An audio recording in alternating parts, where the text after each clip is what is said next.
दीपक ज्ञान उत्कर्ष YouTube channel में आपका स्वागत है। इस चैनल पर नए हैं तो चैनल को सब्सक्राइब करें और नए वीडियो की नोटिफिकेशन के लिए इस बेल आइकन को दबाएं। प्रिय छात्रों, आज हम क्लास 10th का सब्जेक्ट हिस्ट्री, जिसमें हम आज जानने वाले हैं वेरी इंपॉर्टेंट ऑब्जेक्टिव क्वेश्चन के बारे में। हिस्ट्री के अंतर्गत कुल मिलाकर 8 अध्याय है। पहला है यूरोप में राष्ट्रवाद, उदय और विकास। दूसरा है समाजवाद, साम्यवाद और रूस की क्रांति। तीसरा है इंडो चाइना, हिंद चीन में उपनिवेशवाद और राष्ट्रवाद। चौथा अध्याय है भारत में राष्ट्रवाद। पाँचवा है अर्थव्यवस्था और आजीविका। छठा है शहरीकरण एवं शहरी जीवन। सातवां है व्यापार और भूमंडलीकरण। और आठवां है प्रेस, संस्कृति एवं राष्ट्रवाद। तो इस तरह से कुल मिलाकर 8 अध्याय है। आज का इस वीडियो में हम चैप्टर 1 को डिस्कस करने वाले हैं, जिसका नाम है यूरोप में राष्ट्रवाद, उदय और विकास के बारे में। इस चैप्टर से जितने भी ऑब्जेक्टिव प्रश्न बनते हैं, सारे ऑब्जेक्टिव प्रश्न को डिस्कस करने वाले हैं इस वीडियो में। तो बिल्कुल वीडियो के अंत तक बने रहिए और जितने भी सारे ऑब्जेक्टिव प्रश्न हैं वेरी इंपॉर्टेंट परीक्षा की दृष्टि से, वो सारे इस वीडियो में हमने इंक्लूड किया हूँ। तो आप बिल्कुल एकाग्रता के साथ वीडियो को देखें और समझें। तो चलिए इस वीडियो को हम स्टार्ट करते हैं। पहला प्रश्न आपके सामने है कि किसने कहा था कि जब फ्रांस छिंकता है तो बाकी यूरोप को सर्दी जुकाम हो जाता है। किसने कहा था फ्रांस जब छिंकता है तो बाकी यूरोप को सर्दी जुकाम हो जाता है? पहला ऑप्शन आपके सामने है नेपोलियन, दूसरा है मेटरनिख, तीसरा है हिटलर, चौथा है गैरिबाल्डी। तो बताइए कि इसका जो राइट आंसर होगा वो क्या होगा? पहला ऑप्शन नेपोलियन, दूसरा है मेटरनिख, तीसरा है हिटलर और चौथा है गैरिबाल्डी। तो इसका जो राइट आंसर होगा वो होगा मेटरनिख। चलिए अब हम अगले प्रश्न की तरफ चलते हैं। फिर अगला प्रश्न आपके सामने है कि फ्रांस और प्रसा के बीच कब युद्ध छिड़ा? पहला ऑप्शन आपके सामने है 1870, 1866, दूसरा ऑप्शन, तीसरा ऑप्शन है 1868 और चौथा ऑप्शन है आपके सामने 1872। तो बताइए कि इसका राइट आंसर क्या होगा? तो इसका जो राइट आंसर होगा वो होगा 1870। चलिए अब अगले प्रश्न की तरफ चलते हैं कि ऑस्ट्रिया का चांसलर ड्यूक मेटरनिख की अध्यक्षता में कौन सी संधि तैयार हुई? ऑस्ट्रिया का चांसलर ड्यूक मेटरनिख की अध्यक्षता में कौन सी संधि तैयार हुई? पहला ऑप्शन आपके सामने वियना संधि, दूसरा है फ्रांस की संधि, तीसरा है इटली की संधि, चौथा ऑप्शन है इनमें से कोई नहीं। तो बताइए कि इसका राइट आंसर क्या होगा? तो इसका जो राइट आंसर होगा वो होगा वियना संधि। चलिए अब अगला प्रश्न आपके सामने जो है वो है प्रसा का शासक कौन था? पहला ऑप्शन नेपोलियन III, दूसरा है विलियम प्रथम, तीसरा ऑप्शन है नेपोलियन बोनापार्ट और चौथा है इमैनुअल। तो इसका जो राइट आंसर होगा वो होगा विलियम प्रथम। चलिए अब हम अगले प्रश्न की तरफ चलते हैं। देखिए वो है वियना कांग्रेस में कौन राष्ट्र सम्मिलित नहीं था? वियना कांग्रेस में कौन राष्ट्र सम्मिलित नहीं था? पहला ऑप्शन आपके सामने है रूस, दूसरा है जर्मनी, तीसरा है ब्रिटेन और चौथा है फ्रांस। तो बताइए कि इसका राइट आंसर क्या होगा? तो जिसका राइट आंसर होगा वो होगा जर्मनी। चलिए अब अगला प्रश्न, एक्ट ऑफ यूनियन किस वर्ष पारित हुआ? पहला ऑप्शन 1688 में, दूसरा 1807 में, तीसरा 1788 में और चौथा ऑप्शन है 1707 में। तो बताइए कि इसका आंसर राइट क्या होगा? तो इसका जो राइट आंसर होगा वो होगा 1688 में। चलिए अब अगला प्रश्न, लाल कुर्ती का गठन किसने किया था? लाल कुर्ती का गठन किसने किया था? मेजिनी ने, काबूर ने या बिस्मार्क ने या फिर गैरिबाल्डी ने? तो इसका जो राइट आंसर होगा वो होगा डी, गैरिबाल्डी ने। इसका राइट आंसर क्या होगा? गैरिबाल्डी ने। किया था। चलिए अब अगले प्रश्न की तरफ चलते हैं। देखिए वह हंगरी की भाषा क्या थी? पहला ऑप्शन है आपके सामने मैग्यार, दूसरा है इतालवी, तीसरा है पोलिश, चौथा है फ्रेंच। बताइए क्या होगा इसका आंसर। पहला ऑप्शन है मैग्यार, दूसरा है इतालवी, तीसरा है पोलिश, चौथा है फ्रेंच। तो इसका राइट आंसर बताइए क्या होगा। तो इसका जो राइट आंसर होगा वो होगा मैग्यार। इसका राइट आंसर होगा मैग्यार। चलिए अब अगले प्रश्न की तरफ चलते हैं। देखिए अगला प्रश्न है कि फ्रांस में नेपोलियन संहिता किस वर्ष लागू की गई? फ्रांस में नेपोलियन संहिता किस वर्ष लागू की गई? पहला ऑप्शन 1789, दूसरा है 1799 ईस्वी में, तीसरा ऑप्शन है 1815 ईस्वी में, चौथा ऑप्शन है 1804 ईस्वी में। बताइए कि इसका राइट आंसर क्या होगा। तो इसका जो राइट आंसर होगा वो होगा सी 1815 ईस्वी में। चलिए अब अगला प्रश्न कि राष्ट्रवाद की अवधारणा का जन्म किस घटना से माना जाता है?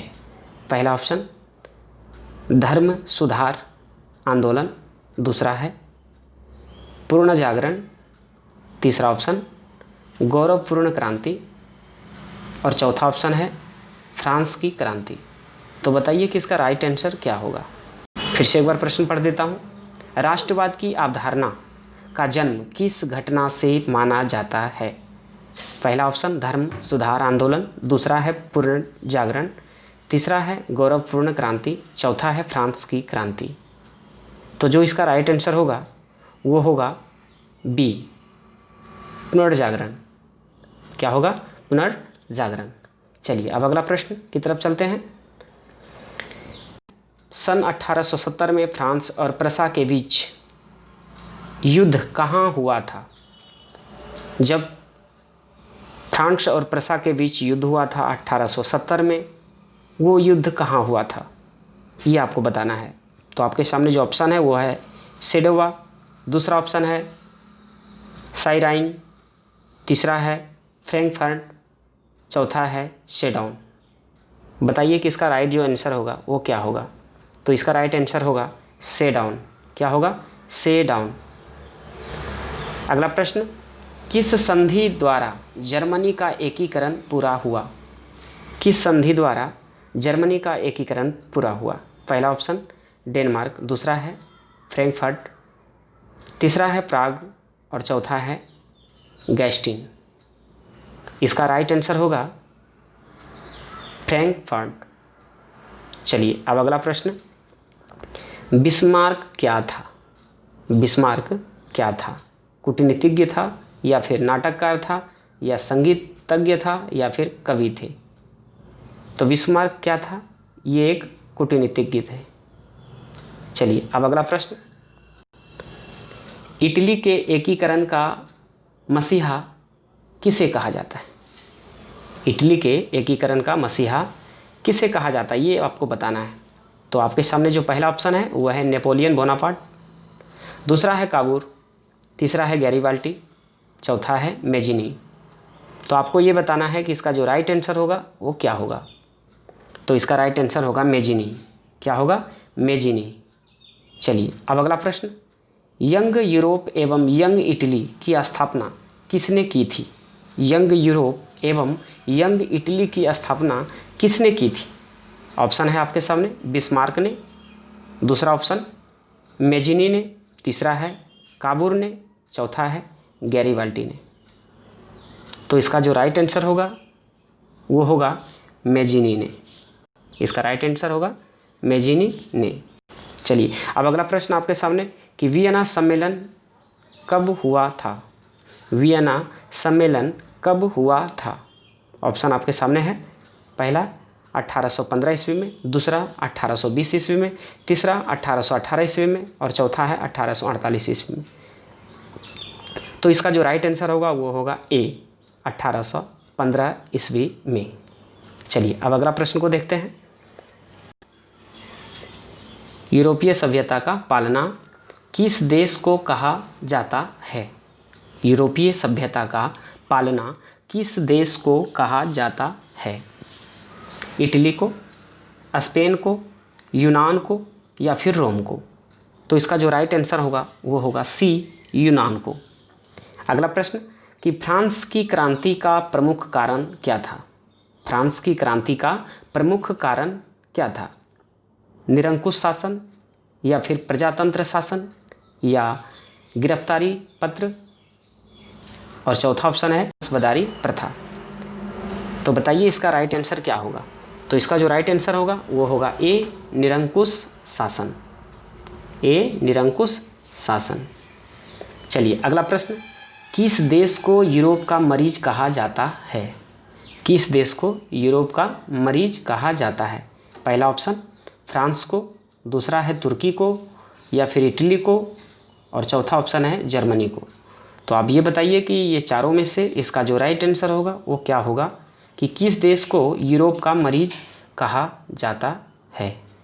तो इसका जो राइट आंसर होगा वो होगा बी, तुर्की को। तुर्की को यूरोप का मरीज कहा जाता है।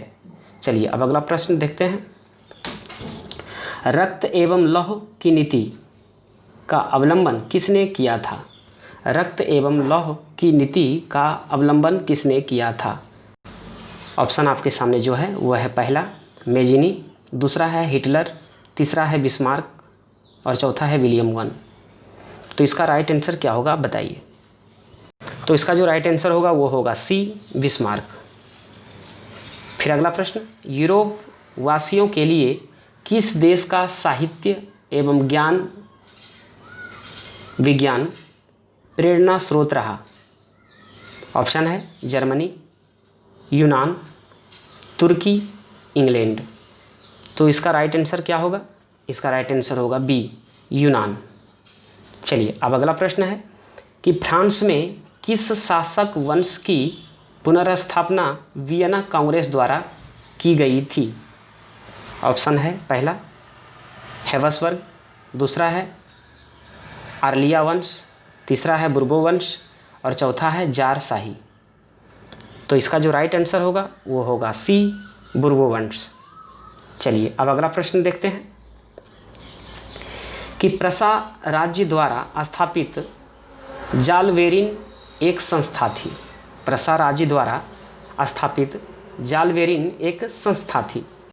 तो पहला ऑप्शन है क्रांतिकारियों का, दूसरा है व्यापारियों का, तीसरा है विद्वानों की संस्था थी या फिर चौथा ऑप्शन है पादरी शमातों की।